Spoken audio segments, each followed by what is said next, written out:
Russell viper বিষাক্ত সাপের প্রাদুর্ভাব দেখা দিয়েছে। তাছাড়াও আমরা জানি যে গরমে কিন্তু ধান খেতে অনেক বিষাক্ত সাপ যেমন গোখরা সাপের মতো সাপগুলা থাকে। আসসালামু আলাইকুম বন্ধুরা, আমরা এখন এসেছি ধান ক্ষেতের মধ্যে। দেখেন সুবিস্তৃত জমির মধ্যে ধান কিন্তু খুব সুন্দরী হয়েছে, সবুজাদা অবস্থা সৃষ্টি হয়েছে, অর্থাৎ পাকনের কাছাকাছি। এর পাশাপাশি আপনাদের ধানের বাইলগুলো যদি দেখাই, দেখেন কি সুন্দর এবং পুষ্ট ধান হয়েছে। তো এর পাশাপাশি যদি আরো দেখাই, ধানের মধ্যে কিন্তু কোনো ঘাস নাই তেমন ব্যাপক পরিমাণে। আমরা জানি ধানের মধ্যে একটা ঘাস বেশি জন্মে থাকে, সেটা হলো হামা ঘাস। এর পাশাপাশি কিছু ঘাস ধান ক্ষেতের মধ্যে দেখা যায়। আর ধান ক্ষেতের মধ্যে যদি এই ঘাসগুলো থাকে, আমরা জানি আগাছা বা অন্যান্য কোনো ঘাস থাকলেই সেই ঘাসগুলো পুষ্টির পরিমাণ কমিয়ে দিয়ে তারা বৃদ্ধিপ্রাপ্ত হয়ে মূল যে গাছটা বা মূল চাষাবাদের যে গাছটা তার কিন্তু বৃদ্ধি কিছুটা হলেও বা ব্যাপক করে হলেও সংকোচন ঘটিয়ে দেয়। তো এর পাশাপাশি ধানের জমির যে ফলনের সময় পর্যাপ্ত পরিমাণে পানি দেওয়া প্রয়োজন। এখন যে গ্রীষ্মের প্রচণ্ড তাপ, সূর্যের খররৌদ্র পরিবেশ, এতে কিন্তু ধান চাষ ব্যাপকভাবে মানুষ ক্ষতিগ্রস্ত হচ্ছে। এই ক্ষতিগ্রস্ততার মধ্যেও স্যালো মেশিন পাশাপাশি অন্যান্য মেশিনের মাধ্যমে পানি দিয়ে কিন্তু তারা চাষাবাদ করে যাচ্ছে। এই চাষাবাদের পাশাপাশি তাদের ফলন ঘরে ভালো উঠানোর জন্য তাদের পরিশ্রম ব্যাপক হারে তারা দিয়ে যাচ্ছে। আমরা এখানে দেখতে পাচ্ছি যে 28 ধানের যে যাত্রা, তা এই জাতের ক্ষেত্রে কিন্তু খুব দ্রুততার সাথেই উঠানো যায়। আর 29 ধানের যে যাত্রা বড় ধানের, তো এইটাও কিন্তু যে বিরি ধানের যে 29 জাত বা 28 জাতটা একটু দ্রুত উঠে, আর 29 জাতটা উঠতে একটু সময় লাগে। এই কাদামাটি অবস্থা আসার দিনে না খাই রে। আচ্ছা, যা বলতে লাগছিলাম, তো এই ক্ষেত আপনাদের মাঝে, এই ধান ক্ষেত আপনাদের মাঝে দেখাইতে লাগছিলাম। তো যেই চাষাবাদের কথা বলতে লাগছিলাম, কৃষকদের যে অক্লান্ত পরিশ্রমের মধ্য দিয়ে এই সুন্দর শস্য ক্ষেত আবাদ বা ধানের জমিটিকে ব্যাপক হারে সুন্দর যে সুভূষিত করার সক্ষম হয়েছে। তো এই সক্ষম একজন বা দক্ষ একজন চাষির মধ্যে আমাদের এক ভাই রয়েছেন। আমাদের পাশাপাশি ভাইয়ের কাছ থেকে আমরা জানবো তার জমি সম্পর্কে। তো তার পাশাপাশি একটু আমরা আরো জানিয়ে নেই ধান জমি সম্পর্কে। আমরা জানি এবার কিন্তু তেমন এই বৃষ্টি বা মাত্র অতিরিক্ত বৃষ্টিপাত হয়নি, পাশাপাশি বৈশাখী যে ঝড়, কালবৈশাখী ঝড়েরও কোনো প্রাদুর্ভাব দেখা দেয়নি। প্রাদুর্ভাব না দেখা দেওয়ার কারণেই কিন্তু ফলশ্রুতিতে কোনো ধান পড়ে নাই। তো ধান যদি পড়ে যেত তাহলে ওই ক্ষেত্রে কিন্তু আরও সমস্যা বেশি সৃষ্টি হতো। কাটার দিক থেকে যেমন সমস্যা, পাশাপাশি ধানের গ্রোথটাও ব্যাপক হারে হইতো না, জমি পড়ে যেত। তো আমরা এখন আমাদের ভাইয়ের কাছে একটু জানার চেষ্টা করব যে ভাইয়ের জমির চাষাবাদ কেমন কি করেছেন এবং পাশাপাশি জমিতে ফলনের কেমন আশাবাদী হচ্ছেন।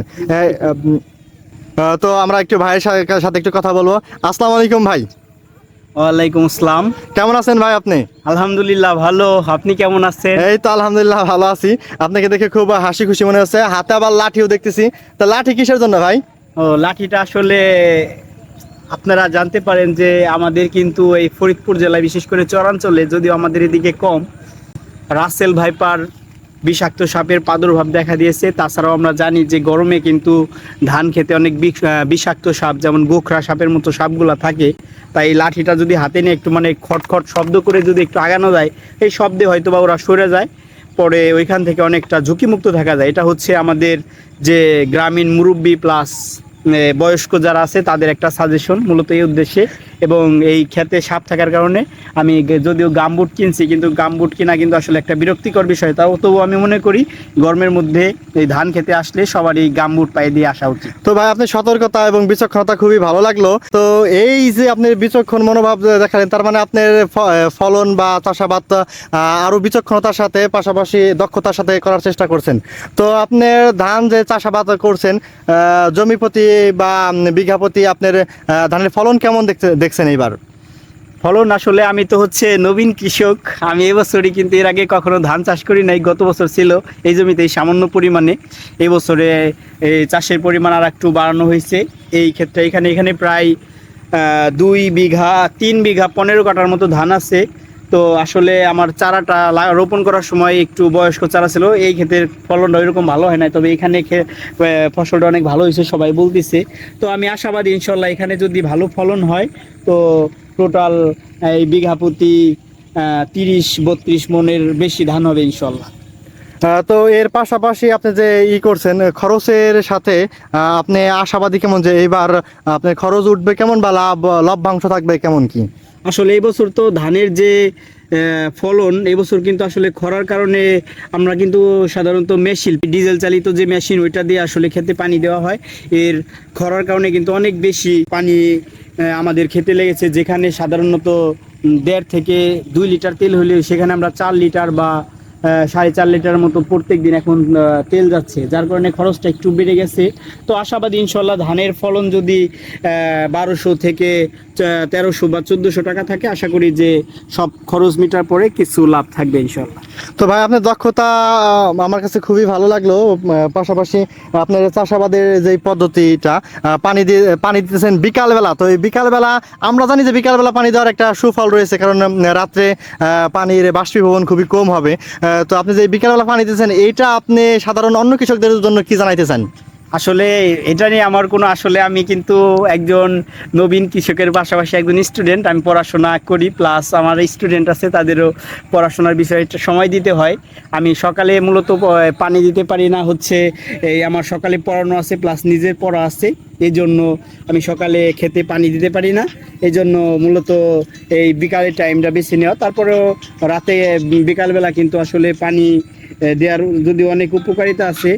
তো আলহামদুলিল্লাহ, এটা আপনি খুব ভালো বিচক্ষণতার সাথে যদি করছেন। তো ধানের জমিতে আমি ঘাস দেখতে পাচ্ছি না, এই জন্য আপনার পরিশ্রম হয়েছে কেমন বা কি কি করছেন ফলনের জন্য, কি কি পরিশ্রম করছেন বা কোন ধরনের পরিশ্রম করছেন, বা সাধারণ কৃষকদের জন্য আপনি কি বলতে চান এছাড়া? আসলে সাধারণ কৃষকরা তো অনেক, যারা নাকি প্রথম দিকে এই কৃষি কাজ করে, আমি মনে করি যারা প্রাক্তন কৃষক প্লাস যে বর্তমান কৃষি কর্মকর্তা, বর্তমান আধুনিক প্রযুক্তি এদের সমন্বয়ে যারা নাকি অভিজ্ঞ, তাদের কাছ থেকে পরামর্শ নিয়ে ক্ষেত খোলা করা উচিত। আসলে নিজে নিজে করলে অনেক সময় ভুল হয়, অনেক সময় বিভিন্ন ধরনের সার কম বেশিও হয়ে থাকে, ওইটা যেন না হয় এই জন্য আমি মনে করি যারা নতুন কৃষক আছে তারা অবশ্যই কৃষি কর্মকর্তা এবং যারা পুরাতন কৃষক আছে তাদের কাছ থেকে পরামর্শ অনুযায়ী ফসল করা উচিত। তো আলহামদুলিল্লাহ, ভাইয়ের কাছ থেকে খুব সুন্দরভাবে জানতে পারলাম ভাইয়ের জমি চাষাবাদ সম্পর্কে। তিনি কিন্তু আসলে তার দক্ষতার সাথে পাশাপাশি কিছু জানা এবং পড়ার মাধ্যমে তিনি তার এইবারকার ধানের জমি চাষাবাদ করছেন। তো তার এই দক্ষতাটা আমার কাছে খুবই ভালোই লাগলো।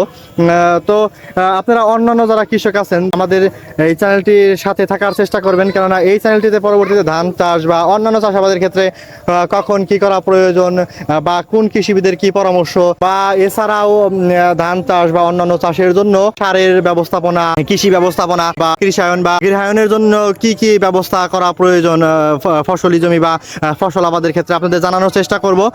তো যারা অদক্ষ বা অর্ধশিক্ষিত বা কম শিক্ষিত বা শিক্ষার সোয়ার বা শিক্ষার আলোর মধ্যে যারা অন্তর্ভুক্ত নন, এমন যারা কৃষক আছেন তাদের জন্য চাষাবাদ সম্পর্কে আমরা আরো সুন্দরভাবে বিশ্লেষণ এবং উপস্থাপন করার চেষ্টা করব।